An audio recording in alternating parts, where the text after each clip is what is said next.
Boa tarde a todos, queridos irmãos, queridas irmãs. Que o Mestre Jesus nos abençoe, ilumine os nossos corações, as nossas mentes e possa nos propiciar uma tarde gostosa, uma tarde tranquila, harmoniosa, conversando sobre o seu Evangelho, que é sempre tão bom, tão reconfortador conversarmos sobre o Evangelho de Jesus, não é? Então, nós trabalhamos no Núcleo Espírita Alta de Souza, aqui no IPSEP, em Recife, e a nossa conversa da tarde de hoje é sobre perdas de pessoas amadas, mortes prematuras, que se encontra no Evangelho segundo o Espiritismo, no capítulo 5º, Bem-aventurados os Espíritos. E para iniciarmos, vamos primeiro fazer a nossa prece de abertura. Divino amigo Jesus, possa o teu coração amoroso, Senhor, iluminar as nossas mentes e os nossos corações a todo instante. Mas nesta tarde, Mestre, queremos vos pedir para que envolva todos nós que estaremos juntos neste momento, conversando sobre o teu Evangelho, sobre os temas que trouxeste para todos nós, para nos esclarecer, nos ajudar, nos amparar nos momentos de maiores dificuldades e também aqueles de muita alegria. Obrigada, Jesus. Obrigada, amigos queridos, trabalhadores incansáveis que nos assistem, que nos ajudam no nosso dia a dia. Muita paz, muita luz e muito amor para todos nós. Graças a Deus. Meus irmãos, diante dessa pandemia que está assolando ainda a nossa amada Terra, não é? Nós estamos vivendo muito a morte de pessoas amadas. Então esse tema está sendo muito discutido, muito comentado e muito vivenciado para todas as famílias do nosso planeta. Só que a morte ainda é uma espécie de tabu para muitos, não é? Quando falamos sobre morte de alguém, então algumas pessoas já nos pedem para mudar de assunto, dizendo que vamos falar de outras conversas mais alegres, não é? Por quê? Porque é ainda algo que não é natural para a grande maioria das pessoas, e nós nos perguntamos por quê? Por que a morte não é algo natural, se é a única certeza que nós temos na vida? Não é? Então, será temor da morte? Temor do desconhecido? Ou talvez para alguns ainda, por não acreditar que exista nada depois da morte. E também por ver na morte a separação eterna dos seus entes queridos. Não é? Então, provavelmente, é um pouco, né, de cada uma dessas situações. E nós, espíritas, temos muito que agradecer a Deus por nos ter dado essa oportunidade de estudar a doutrina que abraçamos, uma doutrina tão esclarecedora, porque quando nós estudamos a doutrina espírita, nós podemos constatar que a morte não existe. Claro que não. O Espiritismo matou a morte ao provar a possibilidade de nos comunicarmos com aqueles nossos entes queridos que já partiram para a pátria espiritual, como também vem demonstrar a continuidade da evolução do ser, tanto aqui na Terra quanto em outros mundos fora da Terra, não é? O espírito é imortal e ele antecede o corpo físico, como sobrevive à destruição deste. Então, quem morre é o corpo físico. Nós, a nossa essência, continuamos. Somos espíritos imortais. Mas todo ser vivo nasce, cresce, reproduz e morre. E o Espiritismo acentua nascer, viver, morrer, renascer de novo e progredir sempre. Essa é a lei.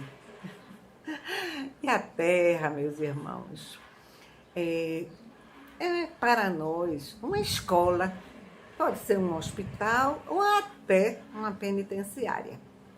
Mas ela não é o nosso verdadeiro lar. Não. Estamos aqui na Terra cumprindo uma etapa necessária ao nosso aprimoramento espiritual. E esta é realmente a finalidade da vida aqui no corpo físico. Mas quando essa etapa termina, finda, que só Deus é que sabe qual dia e hora, para uns finda, mas primeiro, outros se prolongam, demora mais um tempo aqui. E aí, então, nós retornamos ao nosso verdadeiro lar, que é o mundo dos espíritos. E eu sempre gosto de dar assim, um exemplo, fazendo uma comparação. Pois bem, criamos os nossos filhos e muitos pais, quando chega o período já de adolescente para adulto, mandam seus filhos fazerem intercâmbio, né? E ainda, quando os nossos filhos se tornam adultos, nós muitos apoiamos e incentivamos eles para fixarem residências e tentarem se realizarem profissionalmente em outros países, não é verdade? Para quê? Para se aprimorarem, para eles terem mais possibilidades de crescimento, e ter êxito, sucesso, não é verdade? E me diga uma coisa, quando isso acontece, nós pais, quando eles estão lá fora, em outras terras, nós pais e mães, nós não sentimos saudades dos nossos filhos? Sentimos, sim. Sentimos muita saudade. Até choramos, não é? De saudade? É isso mesmo. Mas nós ficamos assim desesperados, revoltados, angustiados? Ou seguimos com a nossa vida aqui, tranquilamente, aguardando o retorno deles e até, muitas vezes, na certeza de que eles nunca vão retornar para viver aqui junto conosco, mas nós sabemos que iremos reencontrá-los, não é que eles virão nos visitar ou nós podemos visitá-los, e que o amor existente entre nós, esse nunca se acaba, é imaculado.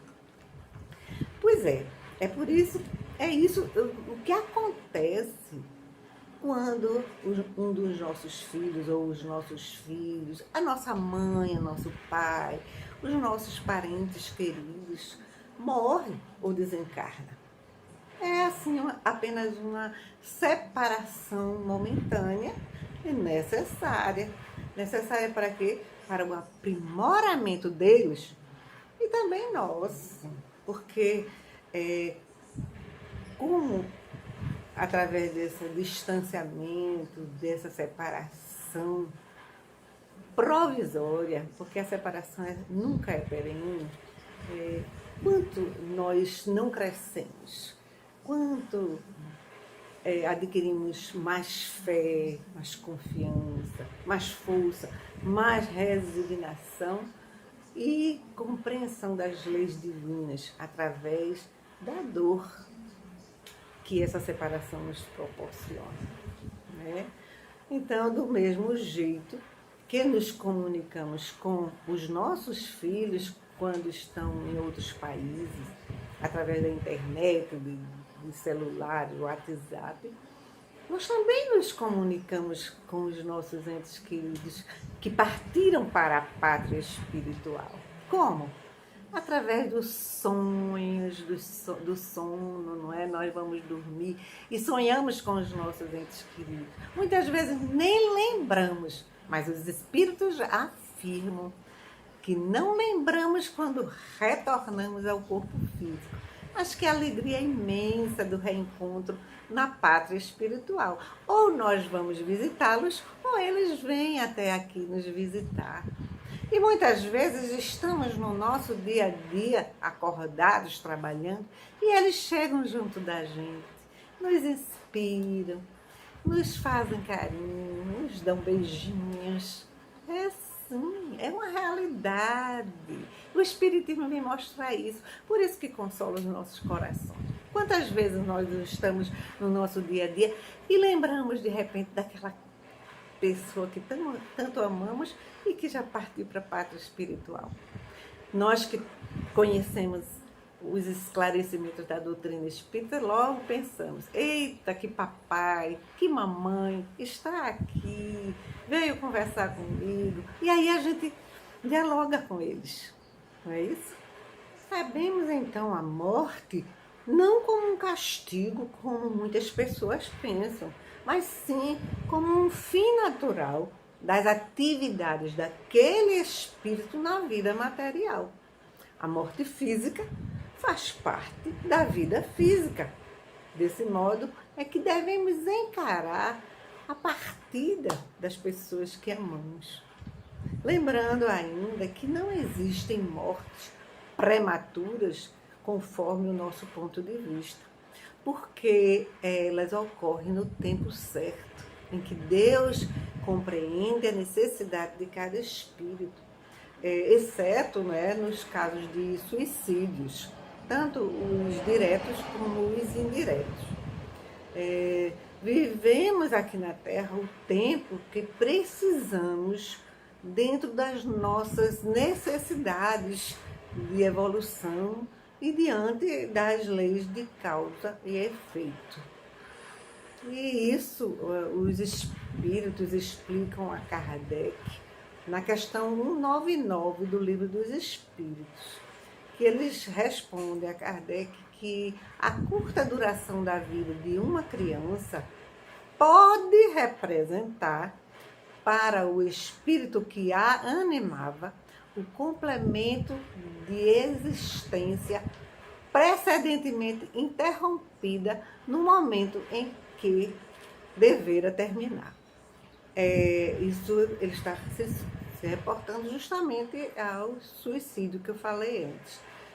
Quando o espírito não se conforma com aquilo que a vida lhe oferece, seja o que seja, e então ele, desesperado, revoltado, tira sua própria vida de uma forma direta ou negligencia sua vida, relaxa, se despreocupa,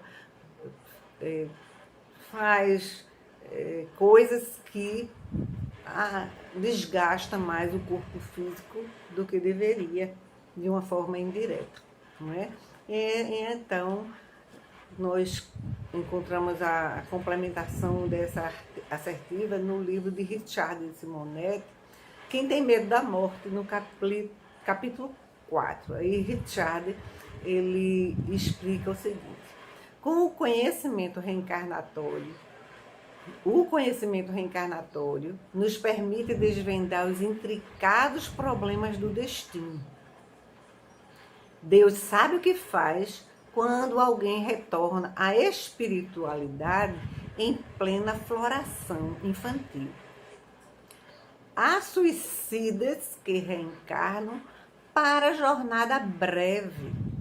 Sua frustração, após longos trabalhos preparativos para o mergulho na carne, os ajudará a valorizar a existência humana e a superar a tendência de fugir de seus problemas com o autoaniquilamento.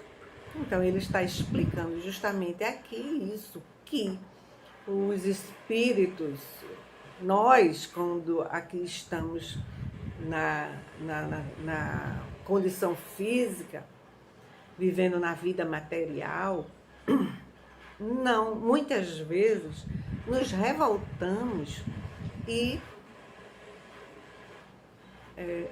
fugimos pelo suicídio por problemas existentes que outras pessoas têm também e conseguem superar, conseguem sofrendo mesmo, mas vivenciar a vida que Deus lhe ofereceu. Quando eu digo Deus ofereceu, na realidade, não foi Deus que ofereceu.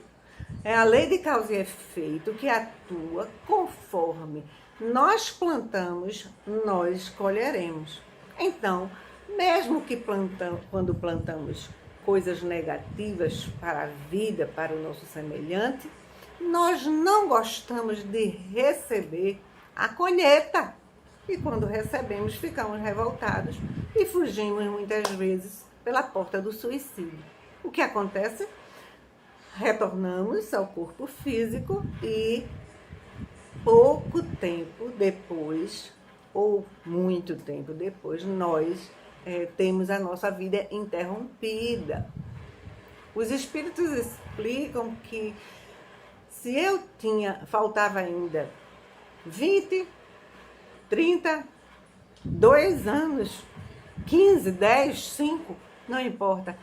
O tempo que faltava para que eu desencarnasse, eu morresse, eu reencarno e venho dar aquele tempo que precisa ser reajustado.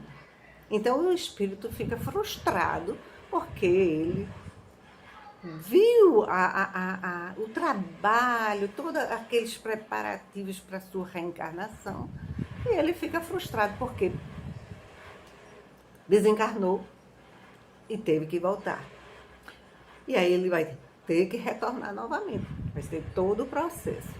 E ele continua aqui dizendo que, ao mesmo tempo, o contato com a matéria representará um benéfico tratamento para os desajustes perispirituais provocado pelo translocado gesto. Porque o perispírito fica danificado no local em que houve o dano para o corpo físico, o perispírito também fica danificado. Se eu morro através de uma bala na cabeça, o perispírito fica danificado aqui. Se eu me mato através das minhas próprias mãos com uma facada, então onde eu levei aquela facada fica danificado, assim como a minha mão que se ergueu contra mim mesmo fica danificado. Se eu tomei veneno, todo o aparelho digestivo e gustativo fica danificado. Então é necessário esse mergulho, como eles falam, mergulho na carne por pouco tempo mesmo, para o reajuste, o reequilíbrio do perispírito. E ainda acrescenta que crianças portadoras de graves problemas congênitos, não é, ao nascer, que culminam com a desencarnação, enquadram-se perfeitamente nessa condição. Poderão, de oportuno, reencarnar novamente na mesma família, passado algum tempo em melhores condições de saúde e com mais ampla disposição para enfrentar as provações da terra. Então nós vamos receber as mais das vezes aquele mesmo ente querido que partiu, não é? Dando continuidade, encontramos na questão 199 ainda do Livro dos Espíritos a resposta que os Espíritos deram a Kardec, né? Continuando nessa mesma questão. As mortes prematuras também, não raro, constituem provação ou expiação para os pais, que em existências passadas, não é, se comprometeram com a lei de causa e efeito. Por exemplo, porque os pais sofrem com a desencarnação de um entezinho ainda em gestação, ainda no útero da mamãe. E aí esses pais sofrem tanto, principalmente a mãe, não é? Por quê? Se nós olharmos para as suas existências passadas, muitas dessas mães, e com a ajuda dos pais, abortaram seus filhos. Então, nada mais justo que sofram também hoje a frustração de quererem um filho e não conseguir. Claro que existe na lei divina a misericórdia, existe a justiça, sim, porque é necessário. É necessário para que, se nós plantamos, nós colhemos. Mas a misericórdia divina é infinita e ele dá muitas possibilidades. Não é? E aqui é isso mesmo que ele diz, a lei de causa e efeito é infalível.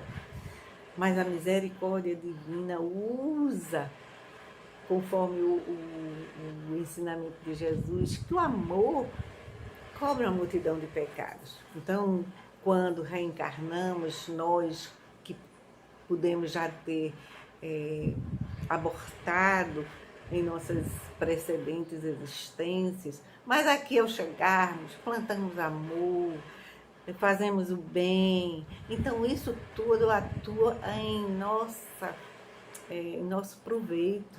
E existem os atenuantes por isso. E tantas outras coisas. Deus analisa cada caso individualmente. Nunca é de uma forma coletiva. É individualmente a intenção, a necessidade, o porquê, como aquele espírito se encontrava, quais são as suas experiências, tudo isso analisados pela providência divina, não é? Mas também existe aqueles espíritos mais evoluídos, não é? Que eles reencarnam com o propósito de despertar impulsos de espiritualidade naqueles velhos afetos dos seus irmãos, dos seus pais. Então, eles ajudam esses espíritos a superar o imediatismo da vida terrestre. Eles vêm, esses espíritos que são mais evoluídos, eles vêm como crianças maravilhosas, doces, adoráveis, justamente por conta dessa sua posição evolutiva. São doces, simpáticas, amorosas e deixam, enchem o coração dos pais de uma alegria, de uma gratificação. Mas quando acontece a desencarnação, aí é devastadora para os pais, deixam os corações dos seus pais despedaçados. E isso implica na importância de uma reflexão por parte dos pais e dos familiares. O que a vida está querendo lhes falar, está querendo lhes mostrar? Será que não está tentando chamar a sua atenção, no caso a nossa atenção, para a necessidade de uma transformação espiritual, para que despertemos na direção de objetivos mais altos? E Martins Peralva vem em nosso socorro. No livro O Pensamento de Emmanuel, no capítulo 10, eu achei exatamente isso. Ele diz que os seres, né, os pais no caso, que nunca se haviam interessado pelo lado superior da vida, acordam ao impacto da dor e da saudade, iniciando a aquisição de valores morais e espirituais. E aí nós lembramos que nós observamos na mídia mesmo, mostrando que muitos desses pais, irmãs, ao perderem seus filhos queridos, não é, começam a se dedicar a causas nobres, em nome daquele ser, em nome daquele filho. Muitas vezes é uma doença que desenvolveram, então os pais cuidam de fazer um movimento em favor daquele tipo de doença, das pessoas que desenvolvem também aquele tipo de doença, ou outras formas de filantropia, de cuidar dos seres humanos em gerais. Então, eles começam a adquirir esses sentimentos mais nobres, vão preenchendo o vazio existencial que aquela dor daquele filho querido deixou. E então eles se dedicam mais à compreensão das leis que regem a vida, se preocupam mais com o lado espiritual, deixando aquela vida vazia e supérflua que antes tinham, né?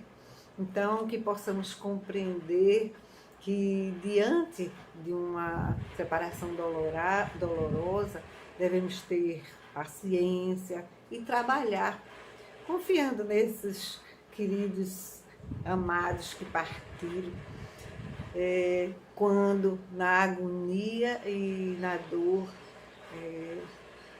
dessa suposta separação, que quando essa dor nos ferir o íntimo, que deixemos que eles próprios, os nossos entes queridos, falem aos nossos corações sobre a luz da oração, nos proporcionando os mais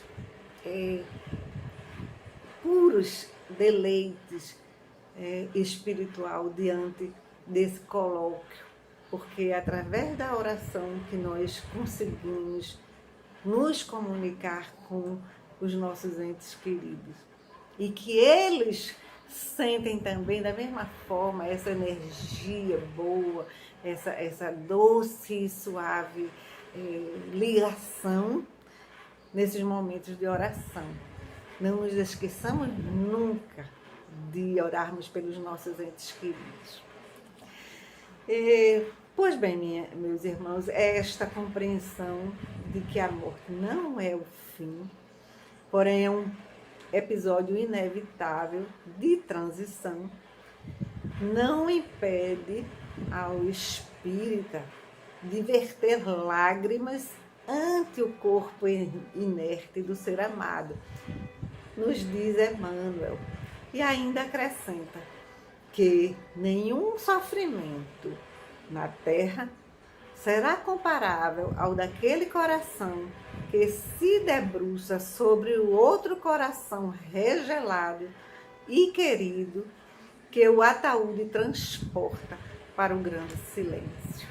Nós encontramos essa citação de Emmanuel no livro Religião dos Espíritos, ante os que partiram, que é algo que nos consola, porque muitos espíritas acham que diante do ataúde dos seus entes queridos, nós devemos mostrar que somos fortes e não chorar.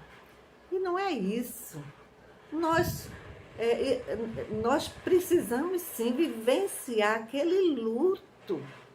E o luto deve e pode existir.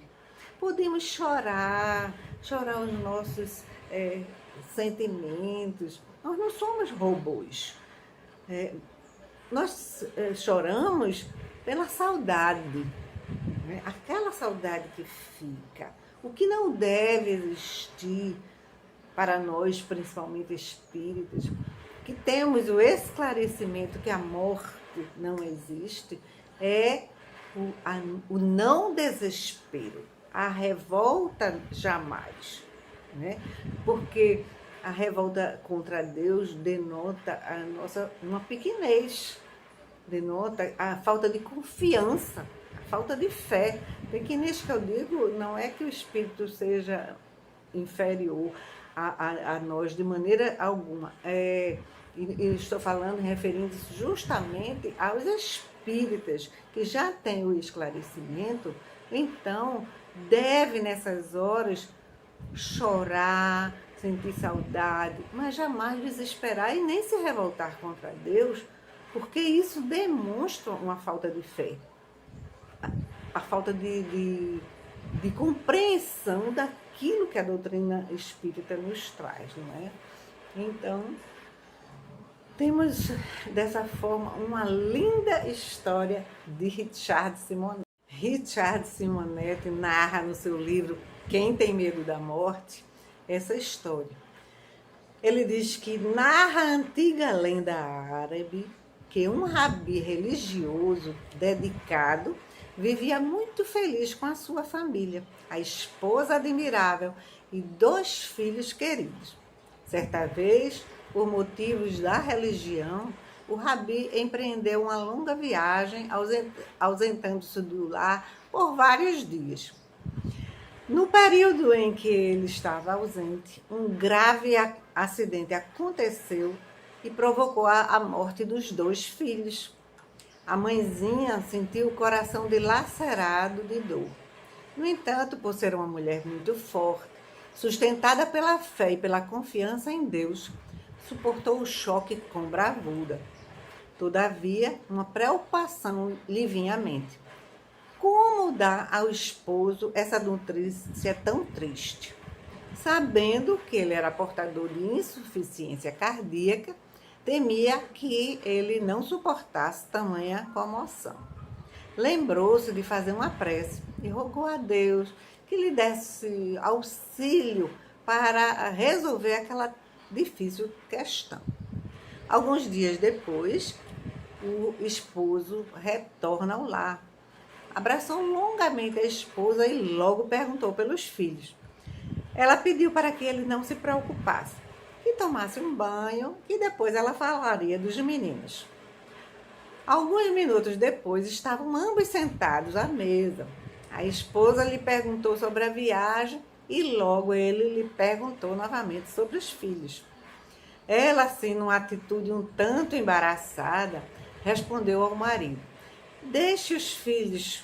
Primeiro quero que me ajude a um problema que considero de grave importância para resolver. O marido, já um pouco preocupado, perguntou: o que aconteceu? Notei você muito abatida. Fale, resolveremos juntos com a ajuda de Deus.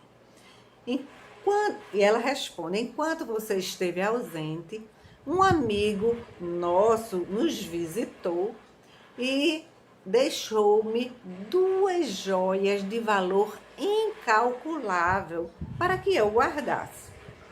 São joias muito preciosas. Jamais vi algo tão belo. E o problema é justamente esse. Ele vem buscá-las e eu não estou disposta a devolvê-las, porque já me afeiçoei a elas. O que você acha? O que você me diz? E ele, espantado, diz: ora, mulher, não estou compreendendo o seu comportamento. Você nunca cultivou vaidades? Por que isso agora? E ela diz que é porque nunca havia visto joias assim tão maravilhosas. Porém, podem até ser, mas não lhe pertencem. Terá de devolvê-las. Mas não consigo aceitar a ideia de perdê-las. E o rabi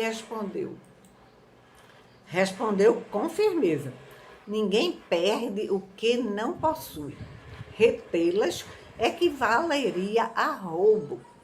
Vamos devolvê-las. Eu a ajudarei. Iremos juntos devolvê-las hoje mesmo. Pois bem, meu querido, seja feita a sua vontade. O tesouro será devolvido. Na verdade, isso já foi feito. As joias preciosas eram nossos filhos. Deus os confiou à nossa guarda e durante a sua viagem veio buscá-los. Eles se foram. O rabi compreendeu a mensagem, abraçou a esposa e juntos derramaram grossas lágrimas, sem revolta, sem desespero. E Richard termina: os filhos são quais joias preciosas que o Criador nos confia, a fim de que os ajudemos a burilar-se.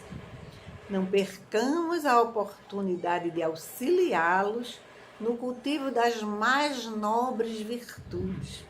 Assim, quando tivermos que devolvê-los a Deus, que possam estar ainda mais belos e valorosos. Pois é, meus irmãos, chegamos ao fim da nossa conversação, mas antes eu gostaria de deixar ainda uma outra preciosa joia de Emmanuel para vocês, que eu gostaria peço licença para ler um texto, porque eu não tenho condições de repassar sem ler, que é um texto, mas parece mais um poema de amor, que Emmanuel, no livro Justiça Divina, no capítulo 70, intitulado No Grande Adeus, deixa para todos nós. E então ele diz: cerraste os olhos dos entes amados, orvalhando-lhes o rosto inerte com as lágrimas que te corriam da ternura despedaçada, e inquiriste, sem palavras, para onde se dirigiam no grande silêncio. Disseste a Deus, procurando debalde aquecer-lhes as mãos frias desfalecentes nas tuas, e colaste neles o ouvido atento no peito hirto, indagando do coração prostrado a razão por que parou de bater. Entretanto, o vaso impassível nada pôde informar quanto à destinação do perfume.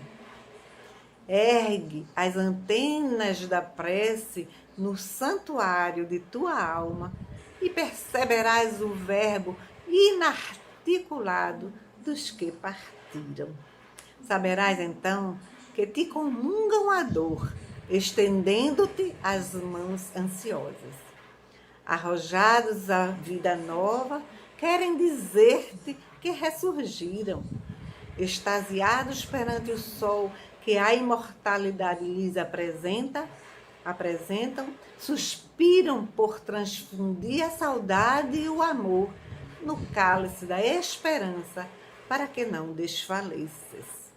Libertos do cárcere em que ainda te encontras, rogam-te a paz e conformação, para que possam, enfim, demandar a renascente manhã que lhes acena dos sinos. Não lhes craves nos ombros a cruz da aflição, nem lhes turves a mente no nevoeiro do pranto que te verte a angústia. Honra-lhes a memória, abraçando os deveres que te legaram, e ajuda-os para que avancem com a tua bênção, de modo a te prepararem o lugar na pátria comum em que todos nos reuniremos um dia. Muito obrigada, meus irmãos, muito obrigada, Alta de Souza, e na pessoa da coordenadora de expansão da doutrina espírita, a nossa querida irmã Fabiana Farias, pela oportunidade de aprendizado através desse trabalho, que, embora seja pequenino, mas que tanto alegra o nosso coração. Vamos agradecer ao nosso Pai Celestial. Obrigada, Senhor. Obrigada, Jesus. Obrigada, Alta de Sul, pelas bênçãos que recebemos no nosso dia a dia, pelo amor que nos envolve, pela esperança que fortalece os nossos corações, pelas bênçãos amorosas da vida, da natureza, da família, dos entes queridos, de todas as situações da nossa vida. Agradecemos e louvamos-te, Senhor, rogando que a tua paz, que a tua luz e que o teu amor possam envolver toda a nossa amada terra. Muito obrigada e que Jesus fique no coração de cada um, de todos vocês.